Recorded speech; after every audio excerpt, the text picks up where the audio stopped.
Welcome back, everybody, to the European Championships 2015 in Dublin. My name is Matthew Bell, and I'm joined here by Luke to bring you another round. Hey, Luke. Hey, So we have some really interesting decks here. I've been wanting to feature this all day. he has. Since I found out about it. He's been going on about it all day, and Yeah. we've gone, oh, all right, let's see how it works. And it turns out it's been doing extremely well. Yeah. So it's a cliff art deck that only plays 2 trap cards, and only 2 trap cards total.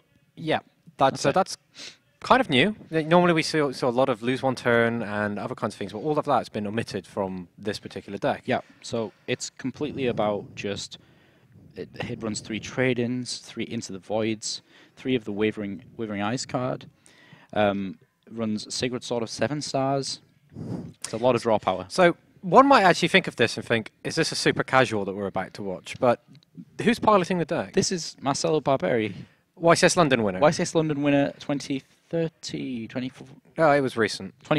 Yeah, It must be 2014. He was the luckiest man in London. And the most amazing thing about that is the team, United Ghosters, have many members playing this deck, and they're all sitting in the top on the top tables. Yeah, in the top like 50 tables or something, we have almost all of the members of their team that are piloting this deck. Yeah, they're calling it Turbo Clee. Is that right? Or it's Turbo Towers. Turbo Towers. Yeah. The idea of the deck is to just summon Apocryphal Towers, and then you win the game because you summoned Apocryphal Towers. It kind of works that way, doesn't it? Yeah. Marcelo was talking to me before the event, and he was looking for Wavering Eyes, and he said if he could get a hold of them, then he would be playing this deck. And I literally saw it while we were sorting through the deck lists, and I noticed it, and I was like, there's no way I can't not see this. Let's talk a bit about his opponent. His opponent is playing Shadow. Is there anything interesting you see in here? Or does it look a little bit like what we come to expect from Shadow at this point? Yeah, it looks fairly reasonable. So we see Denko Seka, which he might think is going to be really good in this matchup, but he's going to be sadly mistaken. Yeah, this is going to be the one time where Denko doesn't change the game. No, we see 3 Mistake as well, pretty standard for Shadow. And then, other than that, not much else. The Mind Control in the main used to be very popular in the Shadow meta because you could Mind Control your opponent, set Shadow monster, take it away, and then use the effect, which was really good.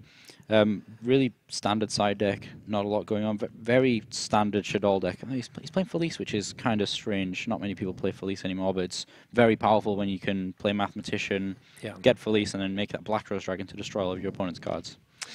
Absolutely. I'm really interested to see how this goes. Marcello is X1 right now, is that right? X1, yeah. I think both players are X1. Marcelo was telling me about his loss, actually, in the last round. His opponent played Ultimate King Blackjack, I think it's called, one of the cards from the last Premium Gold series. And what that allows you to do is, during your opponent's turn, you can banish it and look at the top card of your deck. And if it's a normal trap card, you can set it and play it that turn. It just happened to be that his opponent got a Fairy Wind and flipped it up in time against Cliff Art. Wow. So, well, yeah, unfortunate. I can promise that's not going to happen this round, but let's head over to the table as our players are getting ready to play right now.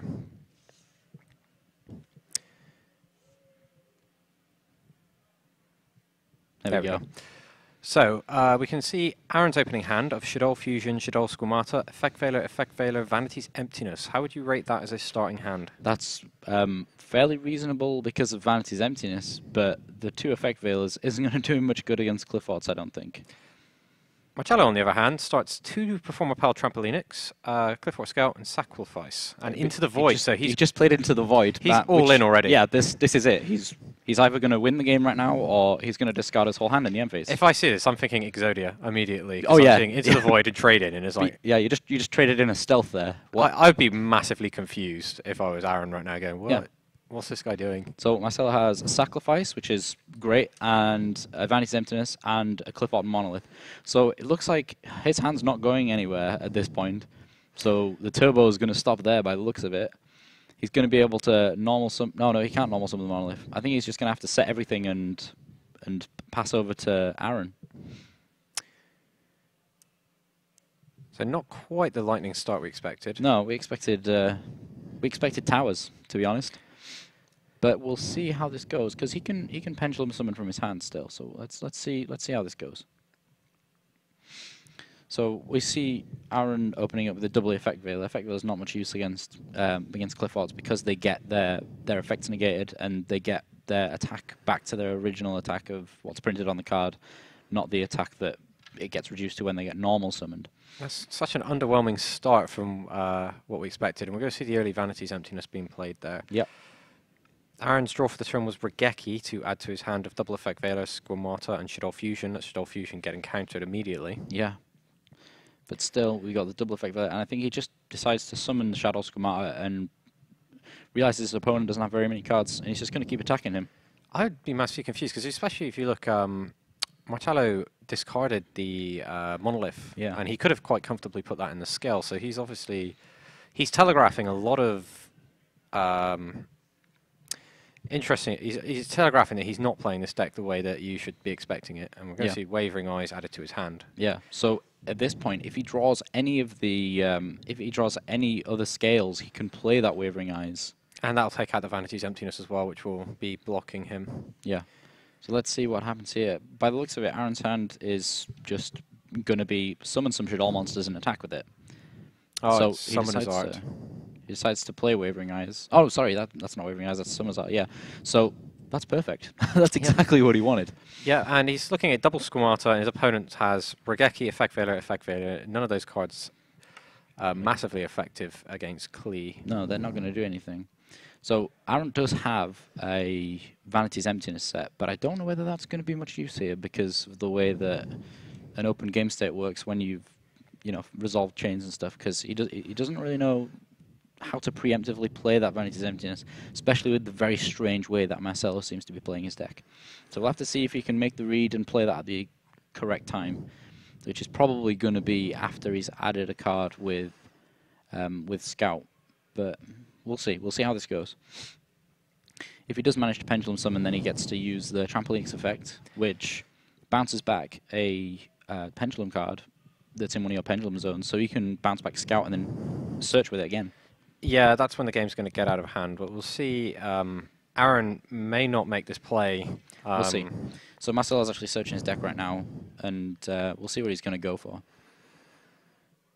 He's very low on life points, and as we've been seeing with the Cliff Art decks, it's been a bit of a struggle when they've had to be repeatedly paying these costs for their cards. I imagine being a Cliff Art player is like being on an emotional roller coaster of some description. Where you're like, yeah, I'm paying life points. Oh no, I've paid too many life points. Yeah, you probably get to that point where you think, probably shouldn't be paying all these life points.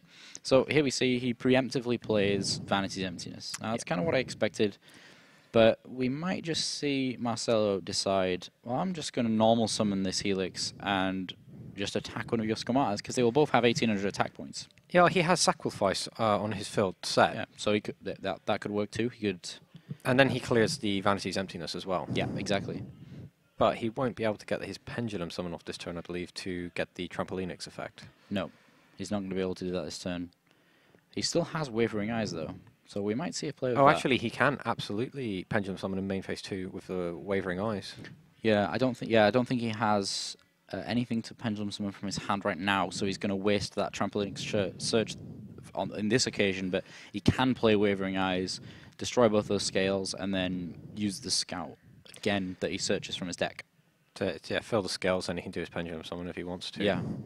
I don't think that's going to be very effective. The only reason you'd want a Pendulum Summon right now is to make sure that you get the Trampolinix's full value by bouncing back that Scout to your hand, being able to play it again and do another search. Yeah, he's got a good 2 searches left in him, but Regeki will close out the game if Marcelo ends here. Yeah, well, that's what it looks like anyway. Yeah, so yeah, it could very much just be Regeki hit with Squamata, and that's the end of it. Oh, he's going Mathematician to send Shaddoll Dragon, hit the back row. And then he's going to Regeki, and we're going to game 2. Yeah. So that wasn't quite the explosive start we expected. Marcelo might decide to concede here to hide the tech. Yeah, it's very possible. It's difficult because he doesn't realize he has Regeki. That's still very very much hidden. He chooses to just let it go. He doesn't. There we go. Let's pick those up. Well, that was a whirlwind game 1, but not quite in the way we were expecting. Oh, it didn't quite go off. Marcelo started off very early with his draw cards and into the void, putting him all in, and then he didn't draw into his combo. He wasn't completely out of the game, though. No. After he played the Into the Void. No, I think if he didn't have Regeki there, then Marcelo was still very much in the game there, because he would have been able to summon his turbo towers next turn.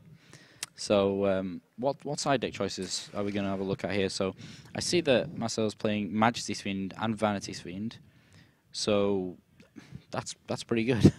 If he manages to summon Majesty's Fiend or Vanity's Fiend, I remember during the Shadow format that you could just summon Majesty's Fiend against Shadow, and then they just can't really do much because if they try and get rid of it with any of their monster effects, they're just unable to activate. So it's very interesting. So, considering you're facing down a Clifford deck, if you're Aaron, do you just bring in the free Mystical Space Typhoons immediately? Yeah, definitely, straight away, and possibly even Galaxy Cyclones, but that's only if you think he's playing a traditional Klee deck. And you didn't see it. You saw the Into the Void and the trade-in, so you might think something is up, but to think that they're going to go back on all their trap cards, he might make the mistake of siding in the extra Denko Seka, the Mystical Space Typhoons. The Mystical Space Typhoons still alive, of course, because of the Clifford Scout. Yeah, but the Galaxy Cyclones... There is a lot of psychological traps that Aaron could fall into with his side decking, which could then just allow Marcelo to go off. And, of course, he can take the first turn again and... attempt that Turbo Towers maneuver. What was the percentage of accuracy that he should be able to pull that towers off? He was saying that it was something around 85%. So, by the looks of it, he got pretty unlucky here. Yeah, I haven't ran the math. I'll be honest. I haven't ran the math either.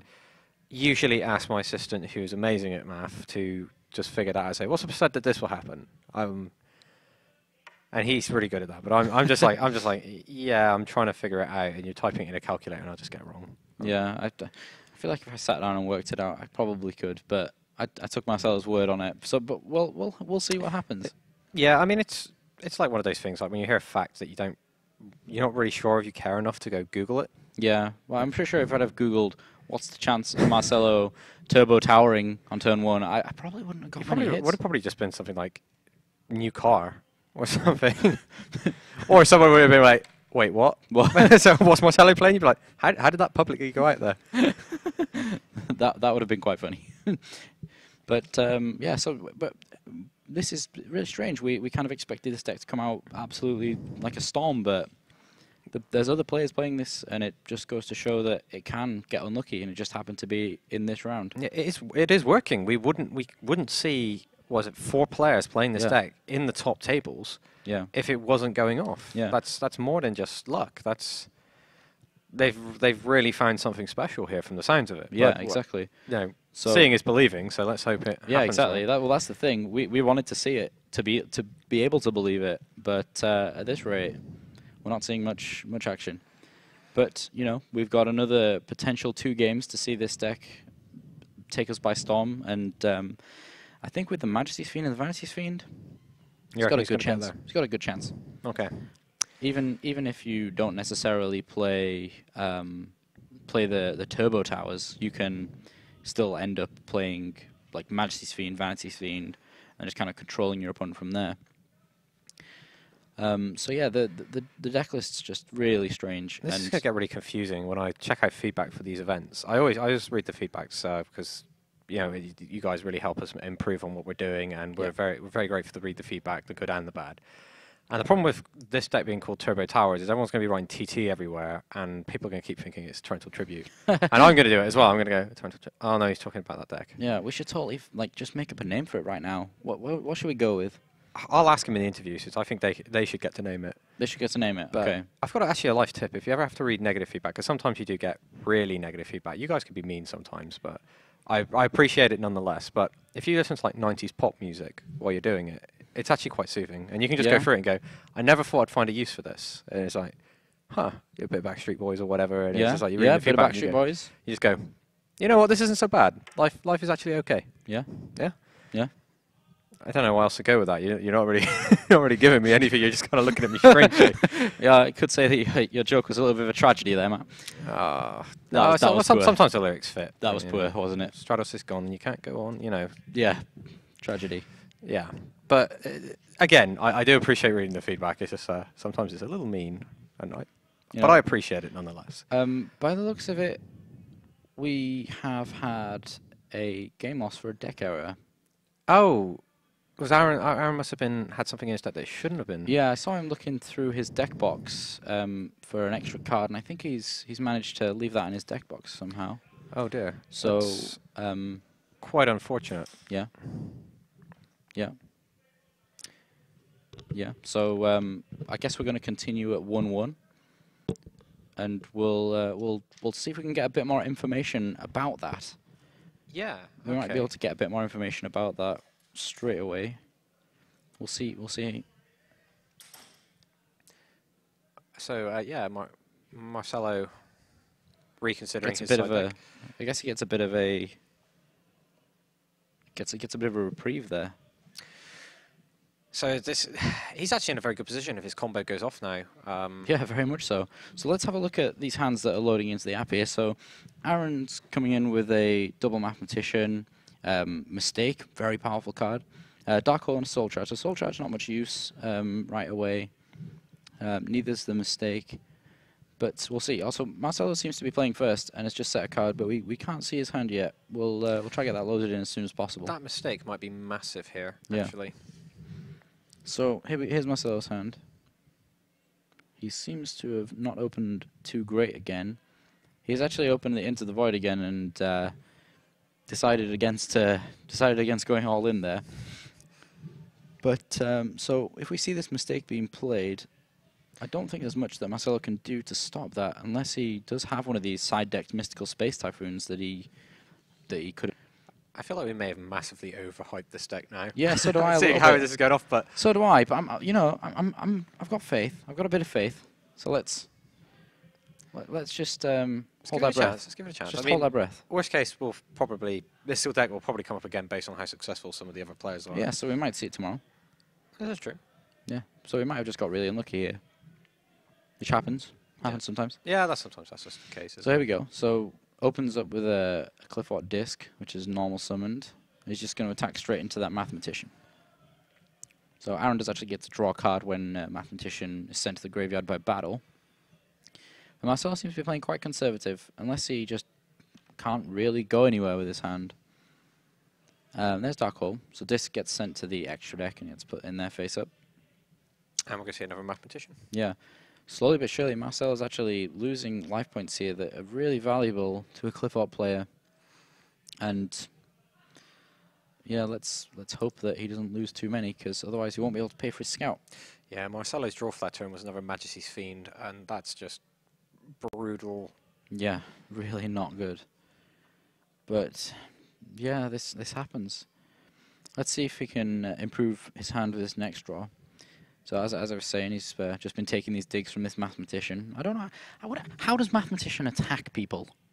You ever think about that? How do certain monsters attack people? In fractions. Yeah, is that you think how the Mathematician would attack people? He just might throw stuff at you, like those rulers, those textbooks and stuff. Rulers, are pretty protractors heavy. are pretty pointy. Something like that. Yeah. Well, Marcelo seems to be playing really into the think about void. Stuff like that. Oh, he's going for it now, is he? I do. He's just played into the void. Let's see where he can go with this.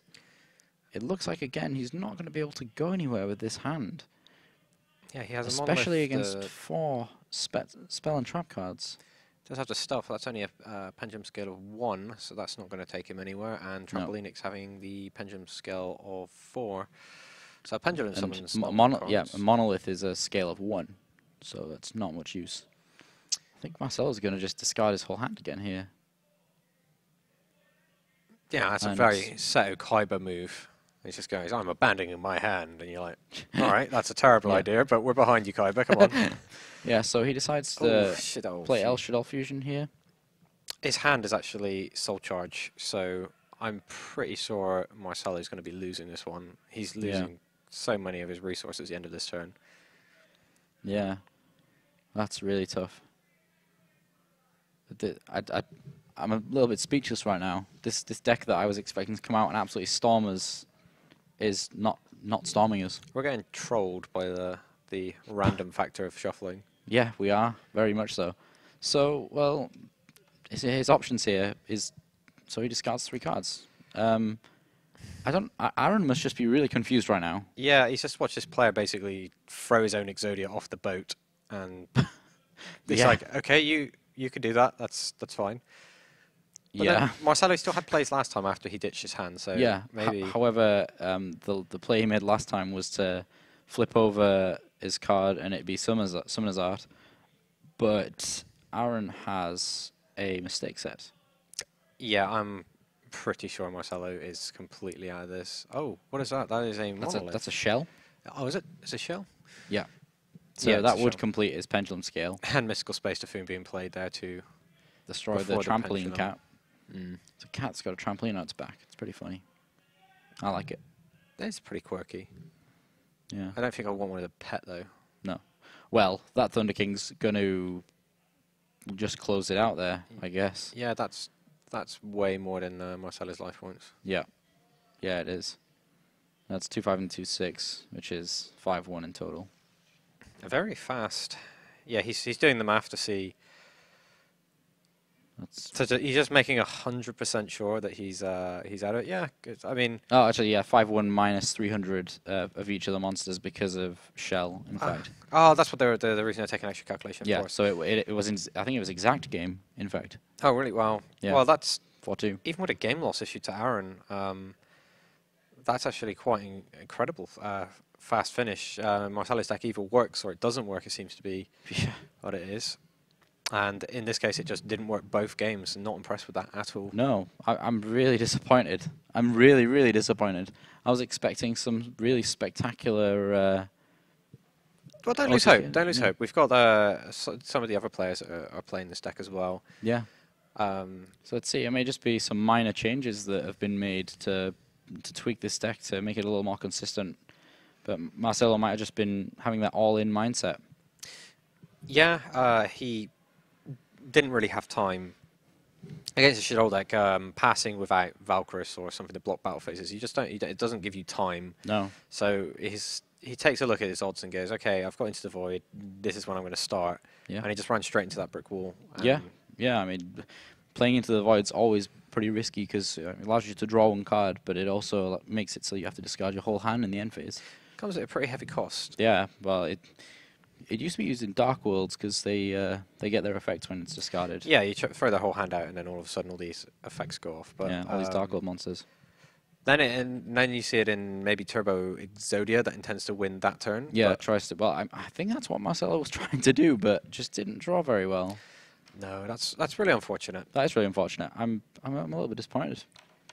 But life goes on. Yeah. We have a few more rounds today. Yeah, he just must have not believed in the heart of the cards enough. Yeah, I guess that could be a thing. I mean, I wouldn't go say that to him. He might be like, "No, I believed in it plenty. What's wrong with you?" Yeah, I guess so. I wouldn't want to go over and say to him, "Didn't work out." Well, yeah. So you were saying there's a few more rounds. Yeah, today. we've got a few more rounds today. That was round 6, I believe. Yeah. So we've got 2 more today. Yeah. And we should see what finishes out on top at the end of day 1 of the WCQ in Dublin. And stick around. Yeah, stick around, guys. We'll be back very shortly.